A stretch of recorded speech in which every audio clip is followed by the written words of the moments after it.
Recently چند international news papers نے ایک خبر پبلش کی جس نے پوری دنیا کو حیران کر کے رکھ دیا. اور یہ خبر یہ تھی کہ سعودی عربیہ الکوہل کے اوپر اپنا 70 سالہ پرانا بین ختم کرنے جا رہی. اب جیسے یہ خبر باہر نکلی سعودی عربیہ نے تو اس کی تردید کر دی. ظاہر ہے جس ملک کو اسلام کا مرکز سمجھا جاتا ہو وہاں پر الکوہل کے اوپر پابندی کوئی حیران کن بات نہیں. لیکن کیا یہ جو پابندی ہے یہ سعودی عربیہ میں ہمیشہ سے موجود تھی یا یہ بعد میں آئی ہے؟ اور اس کا جواب دینے کے لیے ہمیں تاریخ کی طرف جانا پڑے گا اور اس کا جواب شاید آپ لوگوں کو بھی حیران کر دے. سعودی عربیہ چونکہ مڈل ایسٹ میں آتا ہے اور مڈل ایسٹ میں شراب کی کہانی ہزاروں سال پرانی ہے. اس ریجن میں شراب کو بہت ایکسٹرا ویگنلی کنزیوم کیا جاتا تھا اور یہاں تک کہ جو بیئر ہے جس کو ویسٹ میں بہت پسند کیا جاتا تھا وہ بھی اس ریجن سے اوریجنیٹ ہوا.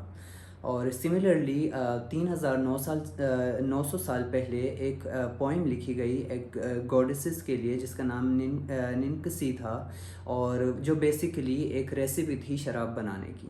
اس طرح یمن جو ماڈرن ڈے یمن ہے جس کو عربیہ فلکس کہا جاتا ہے وہاں پر چھاؤں میں انگوروں کے بیل لگائے جاتے تھے تاکہ اس سے شراب بنائی جا سکے. اس طرح بہت ساری انسکرپشنز ہیں جہاں پہ مزر اور بٹ جیسے ورڈ یوز ہوتے ہیں شراب کے لیے جو بیسیکلی سیریل اور ہنی سے تیار ہوتے تھے. اسی طرح اگر پری اسلامک پوئٹری کو بھی آپ دیکھیں تو وہاں پر بھی شراب کا ذکر ادھر ادھر آپ کو ملتا ہوا نظر آتا ہے. اور اب آتا ہے اسلام کا دور اور اسلام کے دور میں کیا ہوا ہوگا آپ گیس کر سکتے ہیں. قرآن کلیئرلی اس بات کو ایمفسائز کرتا ہے کہ شراب نوشی حرام ہے اور شراب کی حالت میں جب لوگ نماز پڑھنے آتے ہیں یا وہ شراب کی حالت میں وہ نہ تو صحیح طرح سے نماز پڑھ سکتے ہیں. اگر وہ انٹاکسیکیٹڈ ہیں تو وہ ایسی باتیں کر جاتے ہیں جس سے معاشرے کے اندر بگاڑ پیدا ہو سکتا ہے یا فتنہ پیدا ہو سکتا ہے. لیکن ان کلیئر انجنکشن کے باوجود شراب نوشی کوڈ کلچر کا حصہ رہی. بہت سارے کیلفس جو تھے وہ اس میں انڈلج رہے. امیہ میں یزید جو ہے وہ شراب نوشی کھلے عام شراب نوشی کرتا تھا اور اپنی پوئٹری میں بھی اس کا وہ ذکر کرتا تھا اور الوالد 2 بھی شراب نوشی کیا کرتا تھا. اسی طرح سے اگر آپ دیکھیں تو اباسائڈ کا دور بھی کچھ مختلف نہیں تھا. اس دور میں ہارون الرشید نے اور اس کے بیٹے الامین نے ڈرنکنگ کلچر کو باقاعدہ کوڈ کا ایک حصہ بنا لیا اور المتوکل خود مونسٹری میں جا کر وہ شراب نوشی کیا کرتا تھا.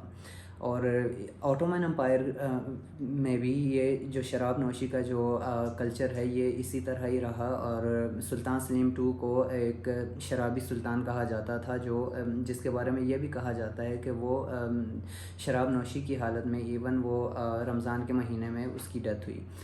اور شراب کو بین کرنا آٹومن امپائر کے لیے کسی حد تک اکنامکلی وہ نقصان دہ بھی تھا کیونکہ کرسچنز اور جیوز جو شراب کنزیوم کرتے تھے یا اس کو وہ ڈسٹریبیوٹ کرتے تھے اپنے کمیونٹیز میں وہ اسٹیٹ کو ٹیکس دیتے تھے اور اس سے ریونیو جنریٹ ہوتا تھا. اس لیے وہ اس کو کمپلیٹلی بین بھی نہیں کر سکتے تھے. فرسٹ ورلڈ وار کے بعد آٹومن امپائر ٹوٹ جاتا ہے اور 1932 میں جا کر سعودی عربیہ کا نیا کنگڈم وجود میں آتا ہے.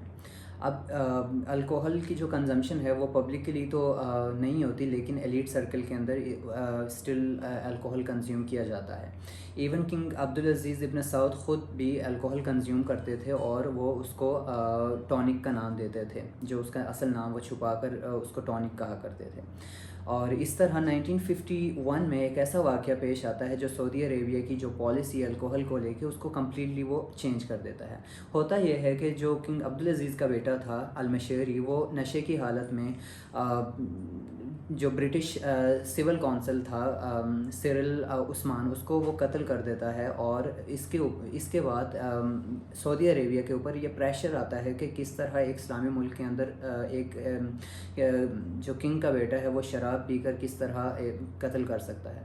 اور وہ اس سعودی عربیہ کی مورالٹی کے اوپر بھی کویسچن ہوتا ہے. اس وجہ سے سعودی عربیہ میں اس کو کمپلیٹلی بین کیا جاتا ہے. اس کے ساتھ ٹائم جیسے جیسے گزرتا ہے تو اس میں سختی آتی رہتی ہے اور 1979 میں 3 ایسے ایونٹس ہوتے ہیں جس کی وجہ سے مزید اس میں مزید سختی آ جاتی ہے۔ ایک تو 1979 میں جو مسجد الحرام کا کو جس طرح ایک گروپ نے بسیج کیا اور جو سعودی عربیہ کی جو کنگڈم ہے اس کو چیلنج کیا کہ یہ اسلامک ویلیوز کا غدار ہے اور یہاں پہ بہت ساری ان اسلامک چیزیں ہو رہی ہیں۔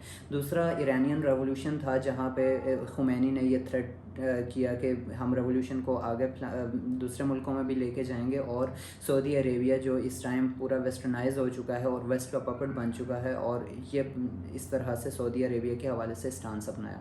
تیسرا انویژن آف افغانستان تھا، اور جب سوویٹ نے افغانستان میں جو انویڈ کیا۔ اب اس کے نتیجے میں ان چیلنجز کا جو جواب ہے وہ سعودی عربیہ ایک نئے انداز سے دیتا ہے۔